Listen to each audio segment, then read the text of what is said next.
mga kababayan. Anyway, iwanan na ho natin ito. Naku, eto nag-aatungalan naman po yung mga DDS ngayon. Bakit 'to? Eh, ang pakalat ho nila mga bossing, tinanggalan si VP Sara ng kanyang security. Oh, 'no? Dine-activate muna pansamantala. Ikaw ba naman, ilang araw na, 2 linggo o mag-iisang buwan na nga yata. Pagdating ng April 11, 1 buwan na ang bise, 'di ba? Nawala. Pero nasaan na ba ang Vice Presidente? Nasa Pilipinas na? Nakauwi na ba sila? Nakauwi na yata, 'no? Pero sa haba nung panahon, deactivate muna. Sino ano 'yan, tunganga, nakagano'n, oh, "Ano trabaho niyo?" "Wala po, nando'n kami." Deactivate muna pansamantala, pero walang tinatanggal ho, walang tinatanggalan mga bossing. Dahil ang ginawa lang nila, ni-reorganize nila, pero hindi talaga yung talagang tinanggal. Ano po, sabi dito, eto pakita ko sa inyo mabilisan. Alisin ko muna si General Bronner. Ibalik ko na lang siya mamaya, Stop screen. Tapos punta tayo dito. Ang ginawa daw ho diyan mga kababayan, eh, inorganisa. Reorganize lang ang nangyari. AFP, Vice President Security Group, reorganized, not disbanded. Ngayon, ang pakalat ng mga DDS, para magmukha na namang kawawa ang ating Vice Presidente, tinanggalan ng security ang Vice Presidente. No? Kawawa. Bakit nila ginagawa to kay Inday Sara Duterte? Mga bossing, naalala nyo, ginawa na din ho nila yan. Nung panahon na nagbawas po ng security para sa Vice Presidente.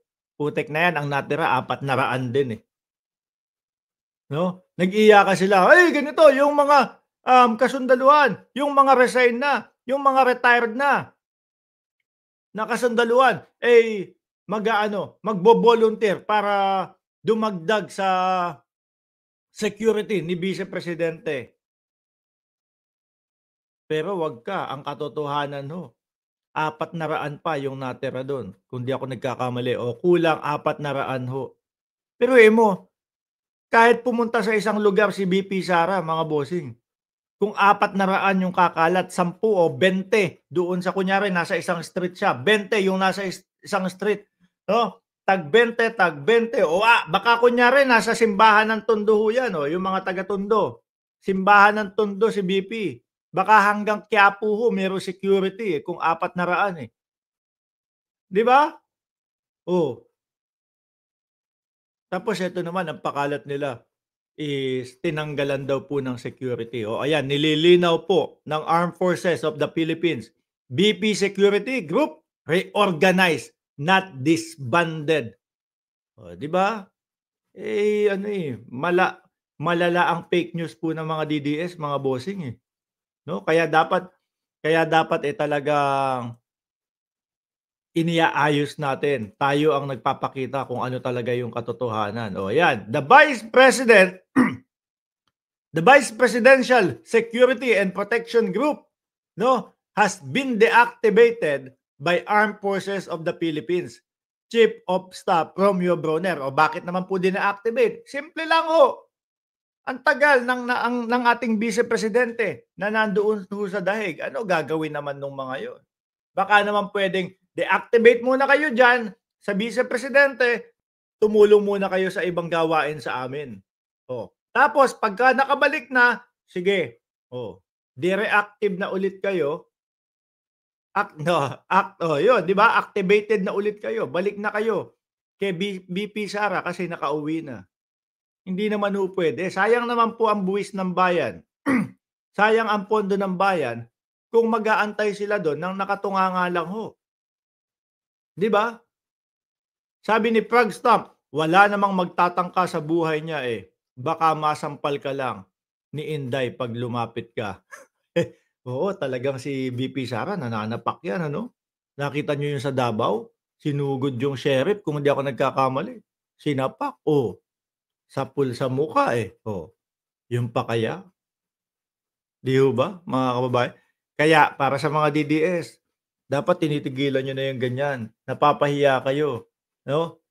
Imaginin niyo na lang merong social media ngayon, hindi kagaya nung panahon ng 1980s na kapagka merong sinabi yung kalaban ni dating Pangulong, Ferdinand Marcos Sr., yun lang ang maririnig. Imagine ninyo merong social media ngayon, nakakahiya yan.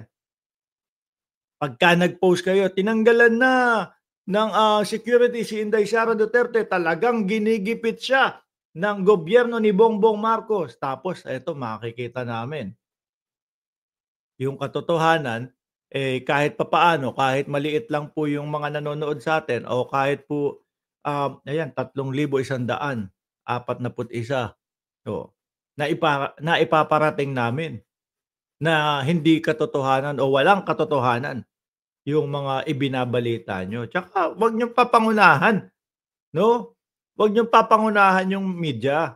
O yang mga yan, mga nagtapos yan, pinag-aralan nila yan, ang haba ng panahon ng ginugol nila diyan para maihatid po sa mamamayang Pilipino yung mga balita. Tayong mga vlogger, Diyos ko naman, reaction lang tayo doon sa kanilang ibabalita. Dahil yan, ako ho, nakakasigurado mga bossing, talagang ginugugulan nila ng oras yan upang sa gano'n, totoo at sigurado walang fake news yung kanilang ibabalita.